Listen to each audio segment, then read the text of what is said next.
Hello बच्चों, तो आज हम लोग पढ़ेंगे halo alkane and hello Erin का लेक्चर नंबर 2। उसमें आप पढ़ेंगे सबसे पहले नामकरण, ठीक है ना। तो इसका नॉमेनक्लेचर हम लोग पढ़ें तो हम लोग इसके एक टेबल बना लें जिसमें सबसे पहले लिखेंगे फार्मूला यानी सूत्र,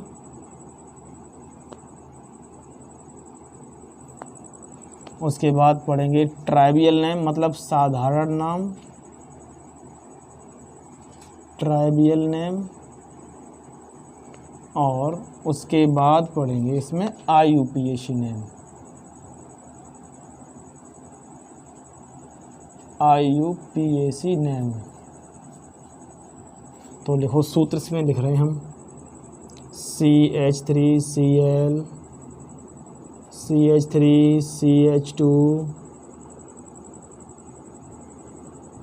Br CH3 CH2 CH2 Cl CH3 CH CH3 Cl CH3 CH2 CH2 CH2 Cl CH3 CH2 CH और CH3 Cl CH3 CH3 CH2 Cl CH3 CH3 CH3 Cl। तो देखिए हम लोग इसके ट्राइवियल नेम पहले पढ़ें। ट्राइवियल नेम जो होते हैं वो लिखे जाते हैं एल्किल हैलाइड की तरह। किसकी तरह लिखे जाएंगे? एल्किल हैलाइड की तरह। और जो IUPAC नेम होते हैं वो लिखे जाते हैं हेलो एल्केन की तरह लिखेंगे। किसकी तरह लिखेंगे? हेलो एल्केन की तरह, ठीक है। तो देखिए यहाँ पर मैंने आपको इससे पहले ही बताया था कि जो एल्क होता है, एल्क शब्द ये डिनोट करता है नंबर ऑफ कार्बन एटम को, ठीक है। तो जितने कार्बन होंगे वो वही नाम लिख देंगे। जैसे इससे पहले मैंने आपको बताया भी था कि जैसे C1 होता है उसके लिए मैथ, C2 के लिए एथ, C3 के लिए प्रॉप, इस प्रकार से हमने आपको बताया था। तो वैसे ही हम लोग इसमें नाम लिखेंगे। जैसे यहाँ पर लिखा CH3Cl, तो नाम क्या है इसका? एल्किल हैलाइड की तरह नाम लिखेंगे। तो CH3 ग्रुप का नाम क्या होता है? मैथिल, और Cl का नाम क्लोराइड लिखा जाएगा। अब देखिए यहाँ पर एल्क मतलब नंबर ऑफ कार्बन, कितने कार्बन है? एक के लिए लिखते हैं हम लोग मैथ, और उसी में क्या जोड़ना होता है? बाई एल जोड़ दिया तो मैथिल ग्रुप बन गया। CH3 ग्रुप मैथिल ग्रुप होता है, और Cl हैलाइड है यहाँ पर, और हैलाइड का नाम यहाँ पर क्या है? Cl है यहाँ पर, तो क्लोराइड हो जाएगा, तो मैथिल क्लोराइड। ठीक इसी तरह इसमें कितने कार्बन है? इसमें 2 कार्बन है, तो हम लोग क्या लिखेंगे इसमें? एथिल। और हैलाइड ग्रुप कौन सा है? Br, क्या कहते हैं इसे? ब्रोमाइड। तो नाम बन गया इसका एथिल ब्रोमाइड। अब यहाँ पर देखो कितने कार्बन है यहाँ पर? 3 के लिए क्या लिखते हैं हम लोग? प्रॉप, और बाई जोड़ो तो प्रोपेल, और Cl का नाम क्लोराइड। तो नाम क्या बना इसका? Propel chloride. अब देखिए यहाँ पर 3 कार्बन हैं, तो साधारण नाम में हम लोग लिखेंगे इसके लिए नॉर्मल। जब कार्बन परमाणुओं की श्रृंखला में 3 या 3 से ज़्यादा कार्बन होते हैं, उसमें कोई साइड चेन ना हो, तो उसके लिए नॉर्मल लिखा जाता है, ठीक है। अब यहाँ पर देखो कार्बन नंबर 2 पर CH3 ग्रुप है, और आपको यहाँ पर कौन सा ग्रुप मिला है? Iso group. तो इसके नाम से पहले क्या लिखेंगे हम लोग? Iso propel chloride. नाम बना आइसो प्रोपेल क्लोराइड। अब यहाँ पर देखो इसके नाम से पहले देखो इसमें कोई साइड चेन है? नहीं है, तो क्या लिखेंगे हम लोग यहाँ पर? नॉर्मल। कितने कार्बन? 4 के लिए क्या लिखते हैं? ब्यूट, तो ब्यूटेल आ जाएगा, ठीक है। उसके बाद यहाँ पर कौन सा ग्रुप लगा हुआ है? Cl। नाम क्या लिखोगे इसके लिए? क्लोराइड। तो नाम क्या बन गया इसका? ब्यूटेल क्लोराइड। फिर देखो यहाँ पर कार्बन नंबर 2 पर Cl लगा हुआ है, यानी सेकेंडरी कार्बन पे लगा हुआ है Cl। देखो तो इसके नाम से पहले क्या लिखोगे? सेकेंडरी। और ग्रुप क्या है आपका? ब्यूटेल, सेकेंडरी ब्यूटेल। और हैलाइड पर कौन है? क्लोराइड। नाम बना सेकेंडरी ब्यूटिल क्लोराइड। यहाँ पर आ जाओ, देखो यहाँ पर हम लोग देख रहे हैं कि इसमें कार्बन नंबर 2 पर CH3 ग्रुप है, अर्थात हमें यहाँ पर इतना ग्रुप जो मिला है वो आइसो ग्रुप मिला है। तो नाम से पहले क्या लिखना पड़ेगा आपको यहाँ पर, आइसो। ठीक है, क्या इसमें कितने कार्बन है, 4, तो क्या नाम है इसका, iso butyl chloride, iso butyl chloride. अब यहाँ पर देखो कार्बन नंबर, देखिए अगर श्रृंखला में देखें तो कार्बन नंबर 2 पर CH3 है। देखिए जैसे अंकन करेंगे यहाँ से 1 2 3। अच्छा, हम लोग लिख रहे हैं साधारण नाम, तो टर्सरी कार्बन से Cl लिखा हुआ है, तो क्या लिखना पड़ेगा आपको, टर्सरी, कितने कार्बन, 4, 4 के लिए ब्यूटिल हो जाएगा। कौन सा ग्रुप लगा हुआ है, हैलाइड का, क्लोराइड, तो नाम लिखेंगे हम लोग यहाँ पर क्लोराइड। तो इस प्रकार के हम लोग इसके नाम लिखते हैं, इस प्रकार से किसकी तरह नाम लिखे जाते हैं इनके, एल्किल हैलाइड की तरह। कौन से नाम, ट्राइवियल नेम। उसके बाद हम लोग क्या लिख रहे हैं, IUPAC नाम। IUPAC नाम किसकी तरह लिखे जाते हैं, हेलो एल्केन की तरह। तो लिखो, हेलो मतलब हेलोजन परमाणु, एल्केन मतलब जितने कार्बन परमाणु हों उनमें क्या लिख देंगे, ANE शब्द बाद में जोड़ देंगे। एल्क बताया था मैंने आपको, एल्क नंबर ऑफ कार्बन, और उसी में क्या जोड़ देंगे, ANE। तो हेलो, हेलो मीन्स कौन सा, यहाँ पर हेलोजन परमाणु है, Cl का क्या लिखते हैं हम लोग, क्लोरो, तो क्लोरो हो गया। उसके बाद कितने कार्बन है, एक कार्बन के लिए क्या लिखेंगे, मैथ, और सिंगल बॉन्ड के लिए ANE, सब जोड़ना पड़ेगा। यहाँ पर देखो कितने कार्बन हैं, 2, और हैलाइड ग्रुप कौन सा है, Br, तो हेलो ग्रुप आपका यहाँ पर Br, तो क्या लिखेंगे हम लोग, ब्रोमो। ठीक है, अब यहाँ पर देखो एल्क, कितने कार्बन है, 2, 2 के लिए क्या लिखते हैं हम लोग, एथ, और क्या जोड़ देंगे, ANE, नाम बन गया ब्रोमो एथेन। यहाँ पर देखो अंकन करना पड़ेगा आपको, अंकन वहाँ से करेंगे जहाँ से जुड़ने वाला ग्रुप नज़दीक पड़ता है। तो देखो 1 2 3, Cl कौन से नंबर के कार्बन पर है, नंबर 1 पर है, तो उसकी संख्या लिखनी पड़ेगी, कितने नंबर पे है, 1। कौन सा ग्रुप है, क्लोरो, तो 1 क्लोरो। टोटल कार्बन कितने हैं, 3, 3 के लिए कितना लिखेंगे, प्रॉप, और क्या जोड़ देंगे, ANE, तो नाम बना 1 क्लोरोप्रोपेन। यहाँ पर देखो अंकन करो, 1 2 3, अंकन चाहे इधर से करो चाहे इधर से करो।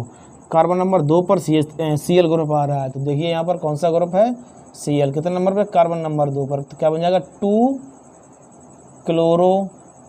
टोटल कार्बन 3, 3 के लिए प्रॉप, और ANE सब लगाओगे तो नाम बना इसका 2 क्लोरोप्रोपेन।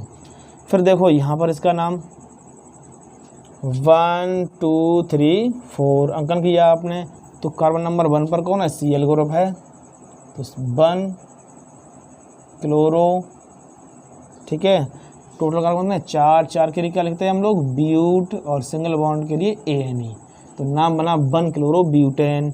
अब यहाँ पर आ जाओ, तो 1 2 3 4 अंकन कर दिया आपने।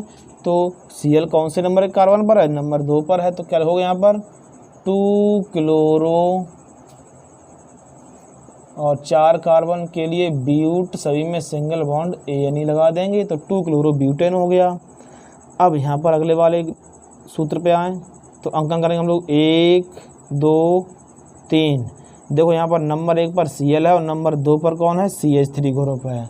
तो देखो नाम इनमें से, दोनों में से नाम पहले किसका लिखा जाएगा, जिस ग्रुप का नाम का पहला अक्षर अंग्रेजी वर्णमाला में पहले आता हो, तो इसका नाम क्लोरो, C से इसका नाम स्टार्ट होगा, और CH3 का नाम क्या है, मैथिल, M से स्टार्ट होगा, तो C पहले आता है वर्णमाला में अंग्रेजी की, तो Cl का नाम पहले लिखा जाएगा। कितने नंबर पे है, 1 नंबर पे, तो 1 क्लोरो।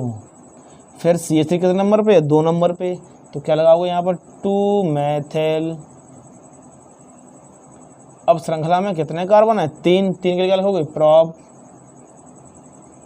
और सिंगल बॉन्ड के लिए ANE, तो नाम बना 1 क्लोरो 2 मैथिल प्रोपेन। ठीक है, लास्ट में देखिए कौन सा बचा है, अंकन करेंगे इसका 1 2 3। ठीक है, 1 2 3 करेंगे, उसमें देखो कार्बन नंबर 2 पर ही Cl ग्रुप है, कार्बन नंबर 2 पर ही CH3 ग्रुप है। ठीक है, अब इनमें से नाम पहले किसका लिखा जाता है, Cl का लिखेंगे, क्योंकि उसका नाम अंग्रेजी वर्णमाला में पहले आता है, नाम का पहला अक्षर, क्योंकि उसका नाम स्टार्ट होता है C से। तो 2 क्लोरो 2 मैथिल श्रृंखला में कितने कार्बन, 3, 3 के लिए प्रॉप और ANE जोड़ना पड़ेगा। तो इस प्रकार से आपने पढ़े यहाँ पर IUPAC नाम। तो वीडियो को पॉज करके आप इसका स्क्रीनशॉट ले लें, लिख लें इसको, ठीक है। अब हम लोग पढ़ेंगे यहाँ पर CX बंध की प्रकृति। तो देखिए CX बंध की प्रकृति क्या होती है, C सिंगल बॉन्ड X। अब आप देखेंगे कि कार्बन के साथ में हेलोजन परमाणु जो है वो सिंगल बॉन्ड से जुड़ा हुआ, जो सहसंयोजी बंध बनाता है। अब क्या है, इसमें कार्बन से ज़्यादा ऋण विधता हेलोजन परमाणुओं की होती है, जिसके कारण क्या होता है, ये सहसंयोजी बंध ध्रुवीय हो जाता है। साझे का सहसंयोजी इलेक्ट्रॉन युग्म जो होता है वो क्या होता है कि हेलोजन परमाणु की ओर विस्थापित हो जाएगा या खिंच जाता है, यानी हेलोजन परमाणु अपनी ओर इलेक्ट्रॉन को खींच लेता है, साझे के इलेक्ट्रॉन युग्म को, जिसके कारण हेलोजन परमाणु पर आंशिक रूप से ऋणावेश और कार्बन पर आंशिक रूप से धनावेश आ जाता है, जिसके कारण CX बंध कैसा हो जाता है, ध्रुवीय हो जाता है। कैसा हो जाता है, ध्रुवीय हो जाता है जब यहाँ से टूटता है। तो कार्बन और हैलाइड या हेलोजन के बीच का जो बंध होता है वो ध्रुवीय होता है। अब ध्रुवीय होने के कारण इसकी बंध लंबाई और बंधन ऊर्जा या बंध ऊर्जा जिसे कहते हैं हम लोग, और इसमें द्विध्रुव आघूर्ण हम लोग देखेंगे इसमें क्या परिवर्तन आता है। अच्छा देखिए यहाँ पर हम लोग देखें कि जो ग्रुप नंबर 17 होता है, ग्रुप नंबर जो 17 होता है आवर्त सारणी में, उसमें ये हेलोजन परमाणु आते हैं। कौन कौन से, फ्लोरीन, क्लोरीन, ब्रोमीन और आयोडीन, ठीक है। तो अब इसके लिए देखो, इसका परमाणु क्रमांक 9 होता है, इसका 17 होता है, इसका 35 होता है और इसका होता है 53, ठीक है। अच्छा हम लोग एक ट्रिक से नहीं याद भी कर सकते हैं, जैसे इसमें एक तत्व और होता है जिसे हम लोग कहते हैं एस्टेटीन। तो इसके याद करने की ट्रिक होती है फूटे कुल्लड़ बरात आई एटा, फूटे कुल्लड़ बरात आई एटा, ठीक है। तो ये ग्रुप नंबर 17 के तत्व हैं। इनमें से हम लोग कितने पढ़ते हैं, फ्लोरीन, क्लोरीन, ब्रोमीन और आयोडीन हम लोग इसमें यूज़ करते हैं केवल। तो देखिए हम लोग जब इसमें समूह में ऊपर से नीचे की ओर जाते हैं तो फ्लोरीन, क्लोरीन, ब्रोमीन और आयोडीन का क्रम से आकार बढ़ता चला जाता है। तो देखिए कैसे बढ़ता कैसे है, इसका इलेक्ट्रॉनिक विन्यास करो 2,7, 2,8,7, यहाँ पर 2,8,18,7। अच्छा यहाँ पर देखो 2,8,18,7। देखिए यहाँ पर 7, 2, 9 इलेक्ट्रॉन हो गए, इसमें 8, 2, 10 और 17 हो गए, 8, 2, 10 और 18 कितना हो गया, 28 और 7, 35। देखिए 8 और 2, 10, 10 और 18, 28, 28 और 18, 28 और 18 आपके हो जाएंगे 46, 46 और 7, 53, ठीक है। तो अब आप देखो इसका आकार कैसे बढ़ रहा है।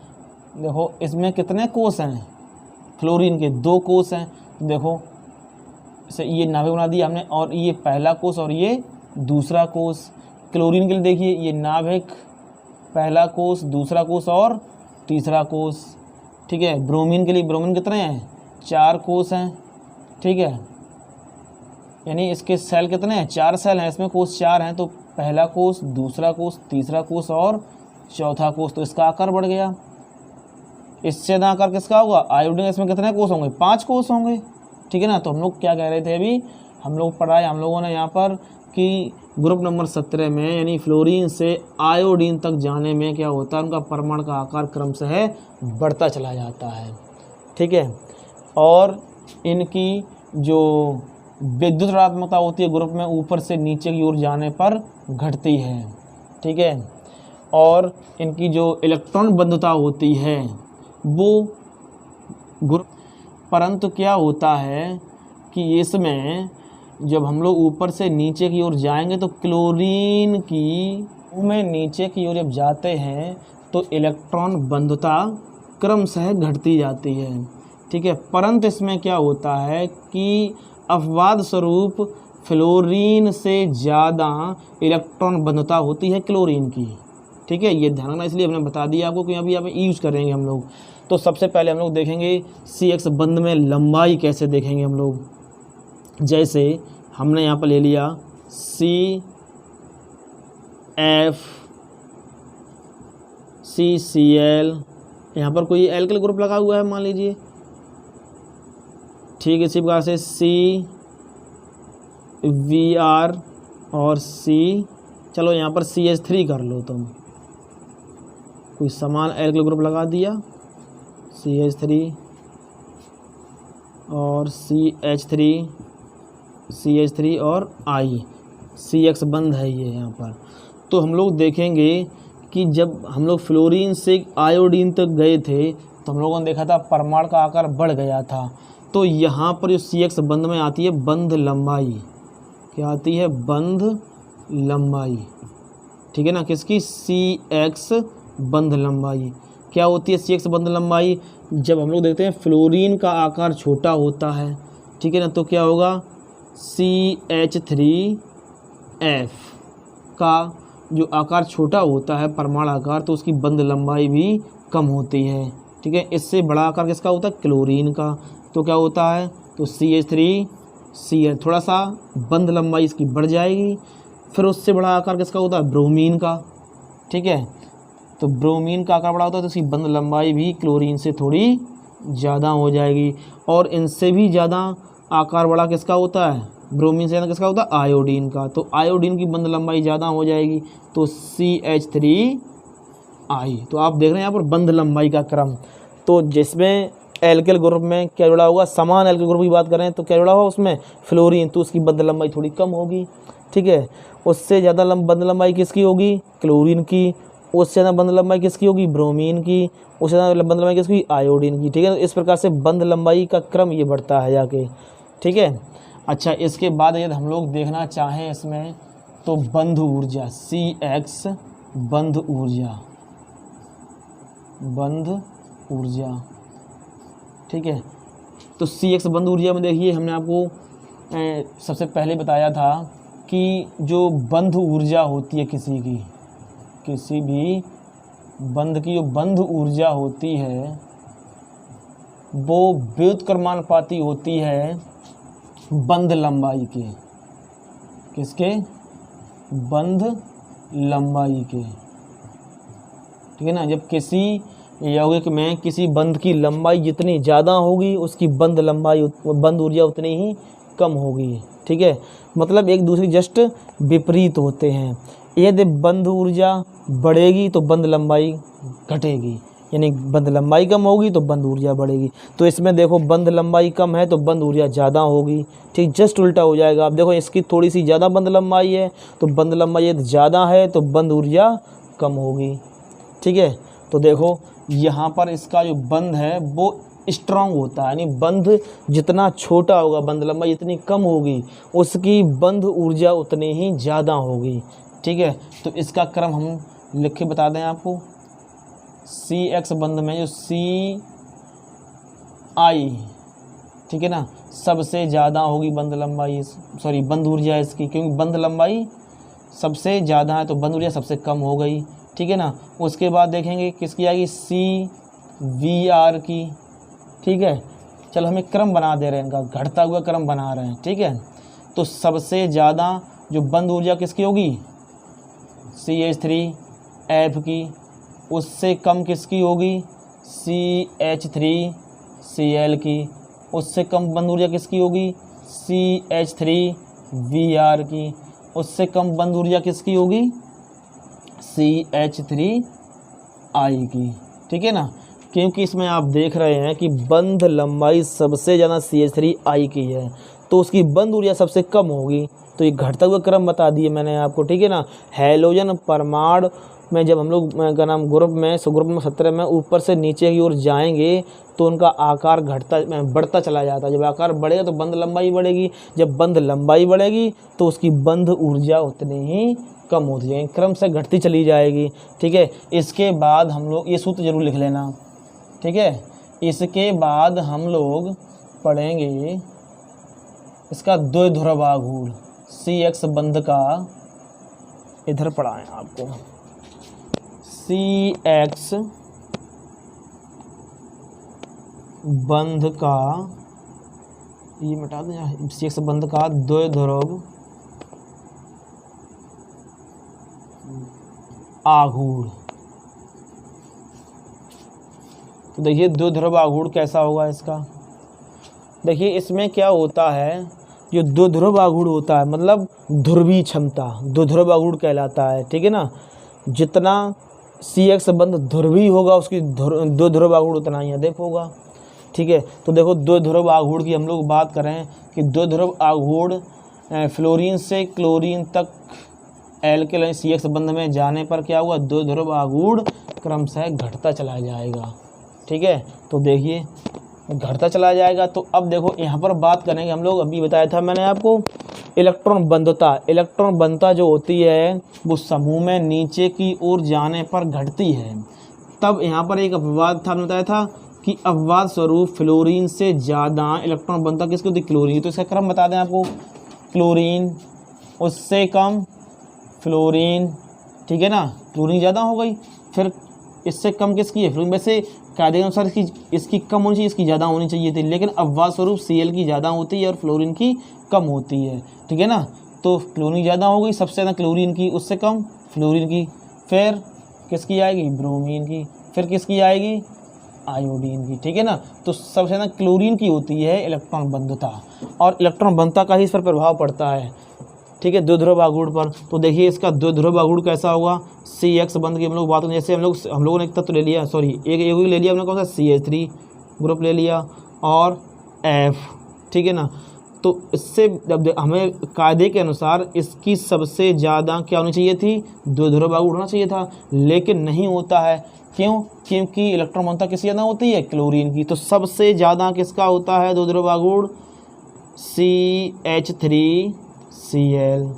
ठीक है, यहाँ पर कोई भी एल्किल ग्रुप हो सकता है, CH3 या C2H5, लेकिन लेंगे सब में एक ही जैसा। ठीक है, एक ही एल्किल ग्रुप यूज कर लिया हमने, यहाँ पर CH3 यूज किया है। तो सब यहाँ किसका होगा द्विध्रुव आघूर्ण, CH3Cl का। उससे कम किसका होगा, CH3F का। उससे कम किसका होगा, CH3Br का। उससे कम किसका होगा, CH3I का। ठीक है, ये द्विध्रुव आघूर्ण हो गया। तो इन सबको आपको लिख लेना है, बंध लंबाई इसके अकॉर्डिंग लिख लेंगे। चाहे तो आप इसको ऐसे ना लिखें तो एक क्रम में लिख सकते हैं। कैसे लिखेंगे, जैसे इसको मिटा दें, दोबारा बता दें इसमें। तो देखिए जैसे हम लोग क्या लिखेंगे बंध लंबाई में, तो बंध लंबाई सबसे ज़्यादा सबसे कम किसकी होगी, CH3F की। उससे ज़्यादा किसकी होगी, उससे ज़्यादा होगी CH3Br की, सॉरी Cl की। उससे ज़्यादा किसकी होगी, CH3Br की। उससे ज़्यादा किसकी होगी, CH3I की। ये क्रम होता है बंध लंबाई का, ये बंध ऊर्जा का क्रम होता है। बंध लंबाई जितनी कम होगी बंध ऊर्जा उतनी ही ज़्यादा होगी। ठीक है, और द्विध्रुव आघूर्ण इलेक्ट्रॉन बंधुता की बात करेंगे, जिसकी ज़्यादा होगी, जितनी ज़्यादा होगी उसका द्विध्रुव आघूर्ण उतना ही ज़्यादा होगा। तो द्विध्रुव आघूर्ण देखिए यहाँ पर Cl की इलेक्ट्रॉन बंधुता ज़्यादा है, इसी के कारण क्या किया आपने, देखिए यहाँ पर CH3Cl इसका द्विध्रुव आघूर्ण ज़्यादा बताया आपने। उससे कम किसका, फ्लोरीन का, फ्लोरीन वाला है। उससे कम क्लोरीन वाला, उससे कम आयोडीन वाला है। ठीक है, तो इतना आप पहले नोट करें।